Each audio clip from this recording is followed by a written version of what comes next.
And Stephen Meade again, back with another Bullseye Guy podcast. Coming to you, actually, I'm up near San Francisco after Okay. having just returned out of, boy, I don't know, Dubai, Monaco, Amsterdam.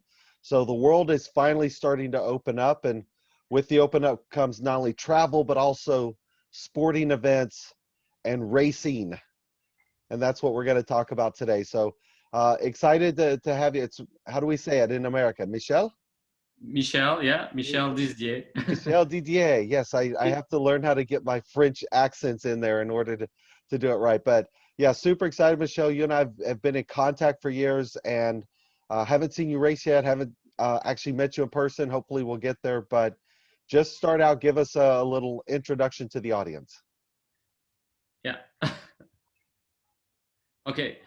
So for those people who doesn't know me, I'm Frenchman. I'm the only Frenchman racing in NASCAR in the United States since a while. We start from racing in France, then in Europe. Then I decided to cross the Atlantic to get to NASCAR, where I was, like I said, the only Frenchman and the only European driver. After many years in the Nascar Series in 2008 and 2009, I decided to get to NASCAR in the Truck Series. And we did our first race in Daytona in 2014 and then 2016. And then I've been to Las Vegas 2 years ago. Before the COVID, unfortunately.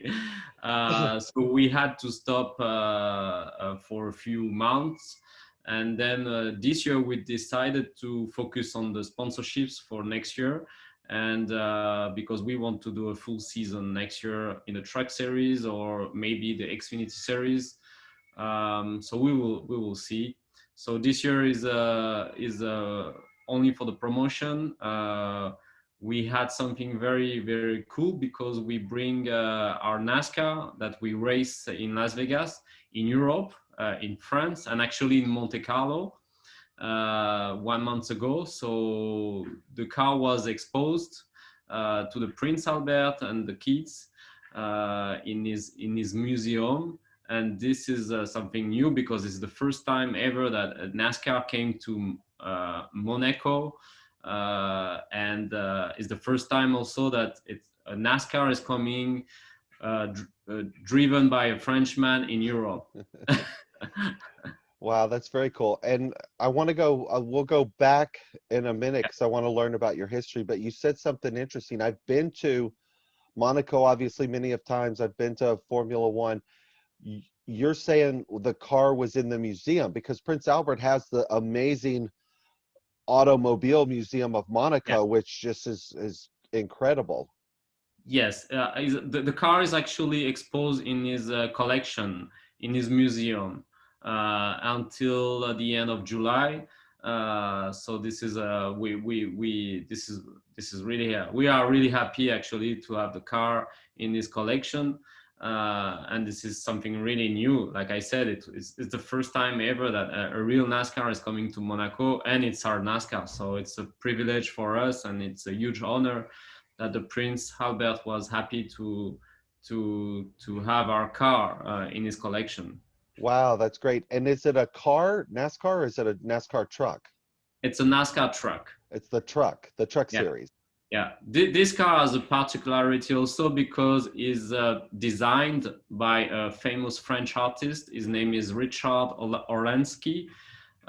He's doing a big sculpture of animal like King Kong, bear, yeah, a lot of giant animal sculpture, and is one of the most popular French artists actually today.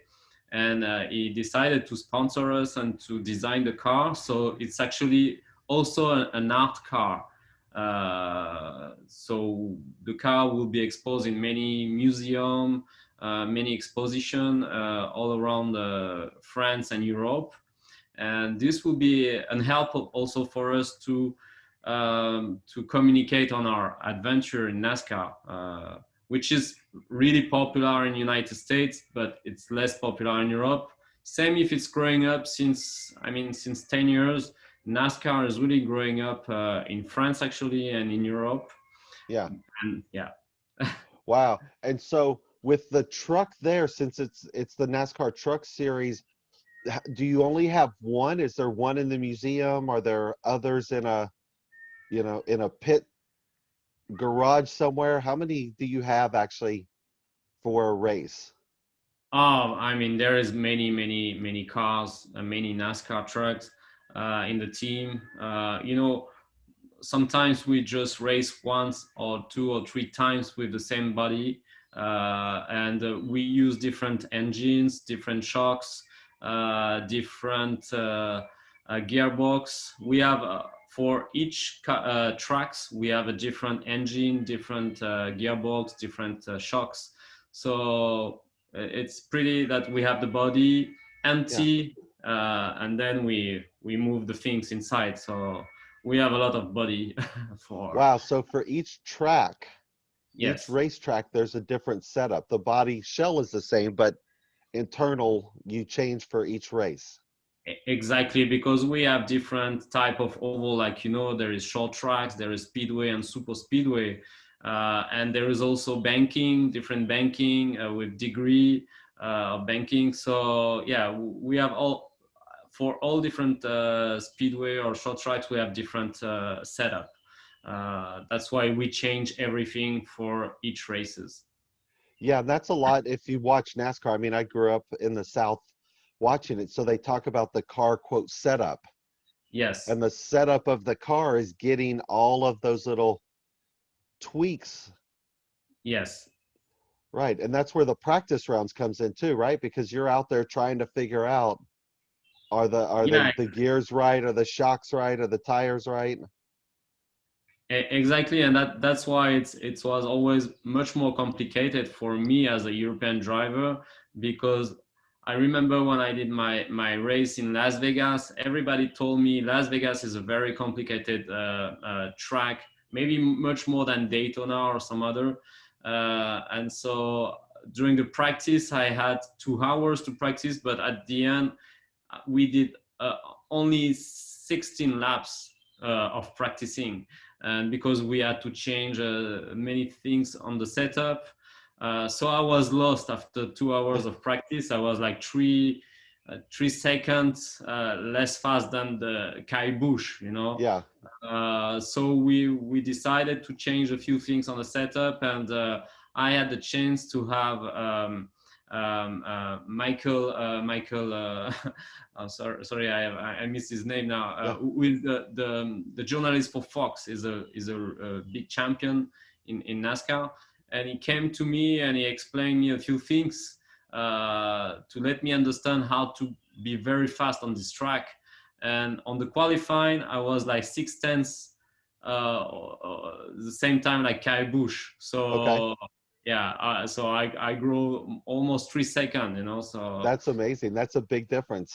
yeah, that's a big difference. That's why for us, it's we decided for next year to do only the full series, the full championship. So that's why we focus only this year on the sponsorships deals, to be able to have enough seat times and to have the time to discover all the tracks and to be well in the car and with the team.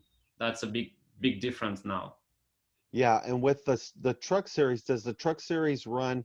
I know they run on the same track as the cars. Do they run at the same time, or are the race days different? Yeah, actually, yeah, we race. The truck series race on Friday most of the time. The Xfinity series on Saturday, and Sprint Cup series on Sunday. So we split the practice sessions, but we are never together. But we can be just right after them, Right. and some of the NASCAR driver are doing the all the series. They do So all like three. Yeah. Kai Bush is racing in the Truck Series, sometime in the Xfinity and in the Sprint Cup, and there's many drivers like him who does the same, which is completely insane for a European driver because we want to focus on a series, not on three series. Right. Yeah, because they're all, not only is the track setup different and the car setup different, but then Yes. each series, Yes. difference between driving, I would think, a truck, an Xfinity, and the, the Great. NASCAR that people think of are those Sunday sprint cars. Yes. And actually, the truck series for me, it's really one of the series, the most difficult to handle, because there's a lot of downforce and different, how can I say, with the wind, the car is moving all the time than a car. And Yeah. a car is like more safe with the downforce. But the truck is actually very, very complicated to handle very fast. Yeah, I bet it. And so let's back up. Let's go into Michel, as a kid growing up. How did you get into racing? What did you race? When did you think you wanted to be a driver?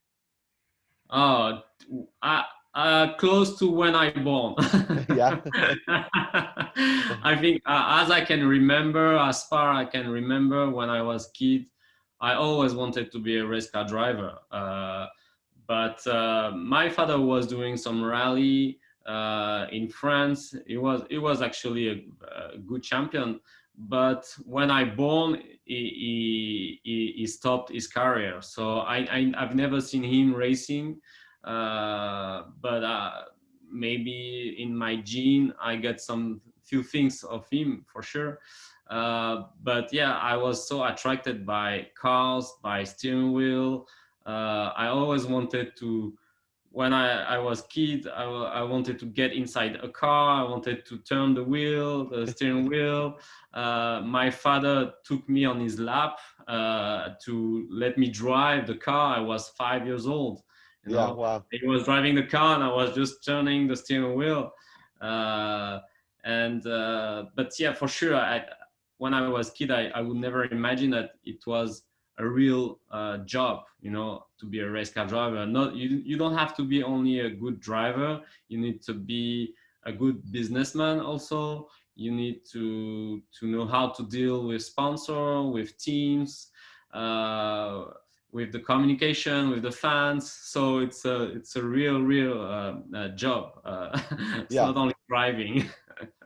So, And so as a kid, were there certain races you did, or, because in America you've got go-karts and all kinds of things you can race as a child. yeah, actually, it was really my goal to do go-kart, but my parents was not so pushing me on this way. They just wanted that I study, and so I found my way to do some motocross, MX. So I did like almost 10 years of competition in motocross because my parents didn't wanted to help me in each way, but motocross was much more easier for me to handle, less expensive Yeah. also. But then I crossed from motocross to single seater, Okay. from yeah, from 2 wheels to 4 wheels. I was already like 18 years old, so I didn't do any go-kart, and I start cars, from motocross to cars to single seater to Formula Ford. Wow. And at 18, Yeah. it's a big jump later on. Yeah, but I was afraid because most of my friends always told me that I was driving so well, but until you don't compete with a champion or champion from go-kart, you don't know, because I was not sure. I was thinking, okay, now I'm starting to drive already on single seater on Formula Ford or Formula Renault. But all the guys, they come from go-kart, they are champion, world champion, European champion. So I was just a bit anxious about that, but then I say I have to try. Then I will see, and I understood that go kart and cars is somehow different. You Yeah. can be a very fast driver on go kart, but on single seater it will be something different. So fortunately, I could handle that. And when you jump from motocross to single seater, what was the biggest surprise? I Was won my there? first race. Wow. That was the biggest surprise, actually. Yeah, but the biggest surprise, I think, when you used to handle a motocross on two wheels, the jumps, and it's really insane around you, with all the motocross riders. When you get inside a car, you feel so much more safe Yeah. with four wheels. The driver, they are less aggressive than on motocross. So I feel already so much confident in the car, which I Wow. always felt confident, actually. I always felt so well inside the car, but yeah. Yeah, I would say that's a big difference. As a kid, when I was in my teens, I actually had a motorcycle and rode it out on the highway for the first Yeah, time. And you're just completely exposed and cars driving yeah, by you and all that. It's a different experience. yeah. But I still love that. I'm still doing some mixation. Two wheels is still a passion for me, but my biggest passion was for four wheels, for sure. But I don't regret these steps. If I couldn't do go-kart, I was happy to do motocross. And actually, when you have some competition on two wheels, it's a good help for four wheels. Yeah, So yeah. And so same if then you ski well, it's great too. and so then when or how did you know you wanted to make a jump to NASCAR? Because Oh. that's not easy to say I want to be the first to go across the pond and drive a truck. Yeah, it's hard to make a long story short. So I yeah, for sure, when I start to race, my goal was to get to Formula One in Europe, because it was something that I knew more than NASCAR, for sure, Sure. because Formula One is much more popular here in Europe. So yeah, I get to Formula 3, then I get to Formula 3000, and um, I signed with a team in 3000 in Formula 3000, like it's Formula 2 now, Formula 2, Yeah. yes. And we couldn't find the sponsors, for the season. And I was so much frustrated because the team was really excited to sign me at the end of the first test we did together. And they said, with what you show during the test, we think we can get to the top 15, top 10 the first year. So they were so excited, and they really believed that we could do a great Yeah. job. Wow. Yeah, but we couldn't find the sponsor needed. And then I was thinking, okay, I understand, if you're not billionaire, it's really hard to get to Formula One. Yeah. Yeah, the talent doesn't help you that much, So I was thinking, because I had to be a professional driver to race, because I had no money to do that as a passion. So, or I'm a professional driver or nothing. So then I start to look in United States, and United States for me also was always a big dream to do something in United States, because when I was kid, I was looking the movie from United States, with the cowboys, with the Indians, and it's like a big dream for a kid, Yeah. United States. And I always wanted to do something with United States. I don't know why, but that's how. And then I start to get some contact with IndyCar series, actually Indy Light series, Okay. like Formula 3000, And I get in contact with Eric Bachelard, Conquest Racing. He was racing in the Indy Light series. And then he proposed me a test, and then I start to look all the series, the professional series in the United States, and I discovered NASCAR. And I realized that NASCAR was the number one series, motorsport series in the United States. Hmm. And I like the cars, I like the design, I like the environment, the show, and the contact with the fans, that the drivers was so close with the fans. And then I decided to contact NASCAR actually, and to just ask them, what do you think about a European driver, a Frenchman, who would like to come and to race NASCAR? And they were really happy and really positive about that. Uh, in Europe, it was another story. They told me I'm just crazy. Yeah. They will never accept me. They will never be interested to have a European driver, or it's different cars, different tracks. Everything is different than in Europe. But I felt from the American people that yes, they will be happy to help me and to open the doors. So then I put my feet inside. And then how did you decide on the truck series versus? Oh, so when I decided to race in United States, I understood that you had many series like the RCAR series, NASCAR Mhm. series, regional series. There are so many series, and I saw that my Juan Pablo Montoya started to race in the ARCA series.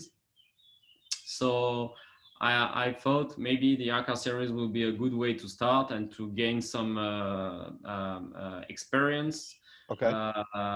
seat times, for a good price, because it was hard for me to bring a big sponsor because I Yeah. was not known, no experience. So I did 2 years in the ARCA series, and then this gave me the license, the super license to get to NASCAR. And then I found a team in Truck Series, more than the Xfinity Series, and that's why I get to the Truck Series. Better to get in a good Truck Series team than in a bad Xfinity teams. Sure. Yeah. Sure. And so far, do you have a favorite track that you've raced on? Yeah, I mean, yeah, I love many tracks, but maybe for me, Daytona is one of the most uh, how can I say? I love this track. Yeah. It's when you arrive in Daytona, you see the grandstand, from outside, and you think there's a track inside. It looks insane. And when you see the drivers on the banking, like full gas all the time, you think they are nuts. How can I do that? And then after you get on the track and you understand and you realize that it's possible to drive so fast. And then you start to have a lot of pleasure with the car and with the drafting with the other drivers. uh, so yeah, Daytona for me, it's actually one of the track Yeah, that I they lost. Yeah.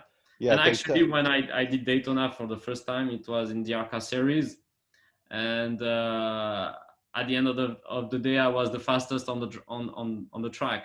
wow. Yeah, and this is something like you can't forget. Yeah. I would think your motocross experience comes in handy at Daytona because the Yeah. cars are pretty fast, pretty close. Yes. Yes, and you need other drivers to be fast. It's you can't win in Daytona alone. So I like the way that we help each other and we draft and we and then the work with the spotter. The spotter, they negotiate with other spotter. Okay, your driver can be behind my driver, and Yeah. it's a lot of strategy. You have to think, not only to drive fast. People in Europe think, okay, a NASCAR driver, it's easy. You drive fast, you turn left, and sometimes you crash. But it's so much stuff, it's so much hard to be fast, to win races. You can see Montoya he's never won any NASCAR race on oval, actually. Yeah. So this has changed the mind of the people in Europe when they saw Montoya get to NASCAR and never win any race. They understood that NASCAR is a real sport and very, very hard. So here's an analogy you can try for the Europeans. Yeah, Formula One is like a long distance race, like a sprint where occasionally you'll pass somebody. Yes, today, yes. NASCAR is like soccer. You have 22 people on the track and you got to figure out where everybody is 3 steps ahead. Yes, exactly. Exactly. It's never ending. It's never you gain place, you lose place each laps, you know. Yeah. It's always a It's fight. It's always yeah, it's 10, 12, 14 cars and you're it's so I used to relate it to more like soccer because soccer you've got you've got people moving all over and you're trying to think 3 and 4 steps ahead and where is everybody and yeah. Formula is interesting, but it's like long distance running. Occasionally you got to figure out how to pass one person. Today it's like they don't want that people that the drivers in Formula One pass other driver. They want that they pass in the pit, you know. They get faster in the Oh, pit. faster in the pits. Yeah, Wow. in the pit, yeah. But on the track, they say they are afraid that they crash. So sometimes you see there's like 2 or 3 people who pass other drivers, but wow, 2 times. Yeah, It's trying to dive so much into the boring, corner you on know? Formula One. Yeah. You watch the setup in the past and you're just like, I don't see how they do it so fast.